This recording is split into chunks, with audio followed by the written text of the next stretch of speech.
You ever wonder how to clean off the edge on a piece of live edge wood? Today I'm going to show you how. And who knows what else. So let's just get down to it. Okay, so here we have our edge. It's not gross or anything. This is pine, so the wood, the bark is off. It's just kind of dirty, kind of rough. And so I'm going to take this little stainless steel brush. I'm not going to push hard on it. I'm just going to let it hit enough to get the crud off.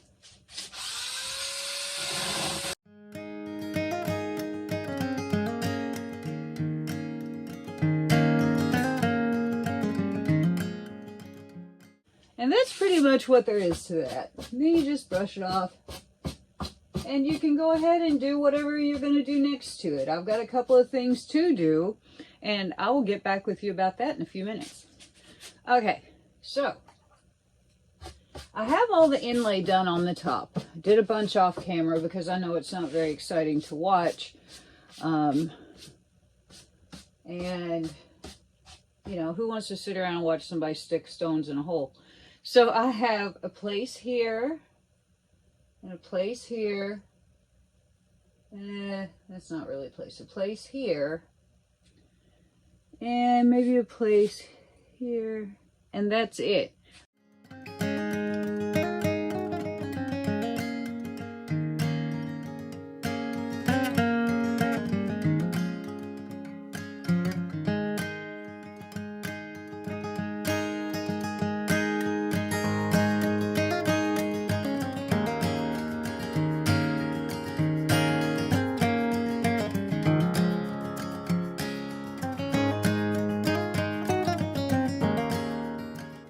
Well, hey, we were going to move on to another project, or the other project, but for first one reason then the other, that didn't work out. So, I had some technical problems, blah, blah, blah. So what we're going to do instead is we're going to go right back to this countertop, and we're going to actually finish it. So let's just get with it. Okay, I have done my dead level best to get all this in frame for you.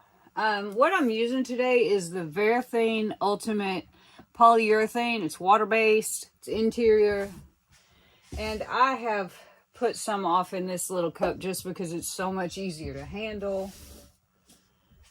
Got a couple of brushes, and we're just gonna go about doing this. Okay, I just wiped it off a while ago, but you know, you get ready to pour something on, you will make sure. So I'm just going to pour some of this on here. And we're going to set out to brushing.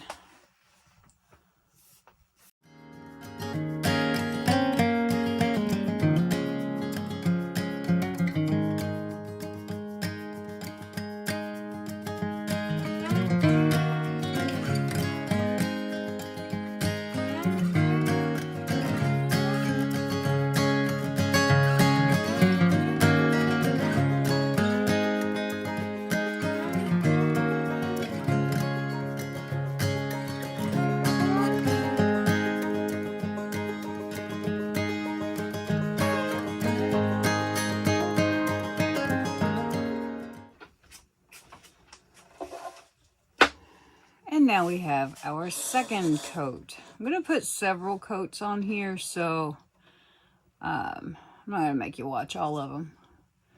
But I was thinking about, you know, finishing things and bringing things to their logical conclusion, which this is pretty much bringing this to its logical conclusion. We have done all of the prep work. We have embellished our plain countertop. We have, you know, done all of the work to get us to this point.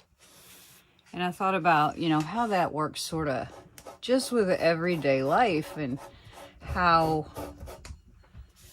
you know, we do all this stuff to get ourselves set and ready to go and we get to what we think is, yay, we've done it all. We've gotten ourselves to this lovely point. And then we discover that we're not finished at all. We have yet to seal the deal, as it were. And that's a whole nother job. We're not done. We've just gotten started. You know, we've still got to finish this thing up and make it so that life can't take it away from us in an instant. Like, if I didn't seal this and I spilled grape juice or beet juice or I sliced a strawberry on it, it would be stained and ruined, and all of that work would be for nothing.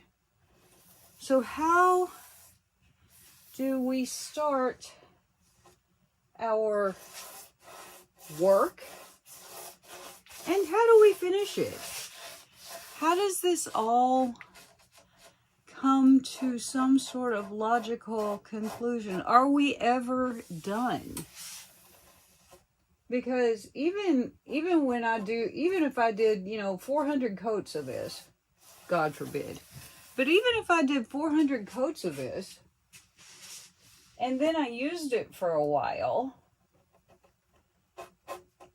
and got some battle scars on it, like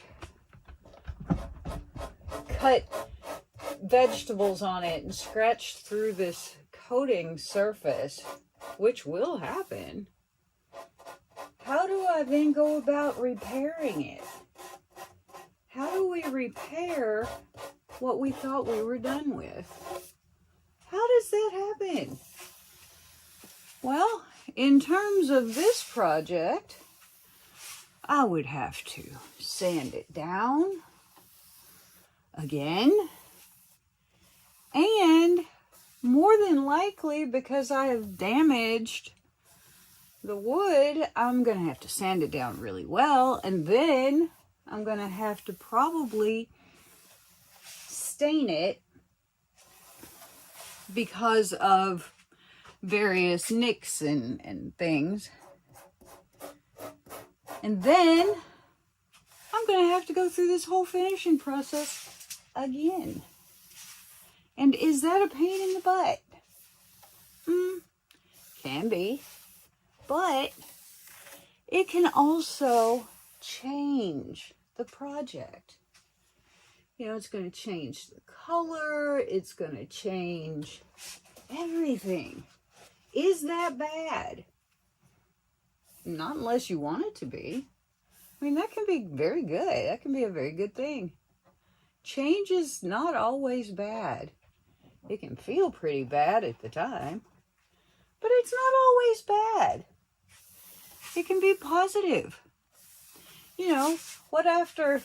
What about, if I've had this thing for 3 or 4 years, and I think to myself, if I ever have to redo this, I'm going to make it oak. I'm going to make it look like oak stain. I'm going to make it look different somehow. Is that bad? I don't think so. That's just naturally occurring change. So, think about that in terms of your life.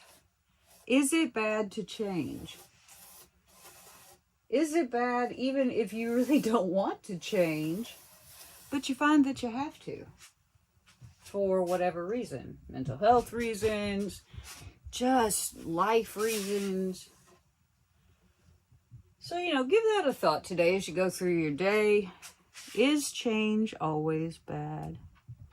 Is it always uncomfortable? Can be.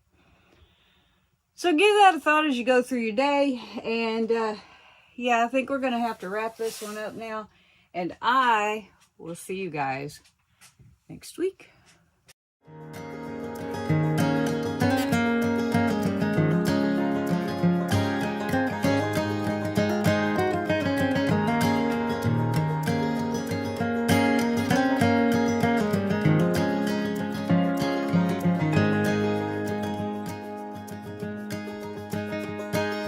bye.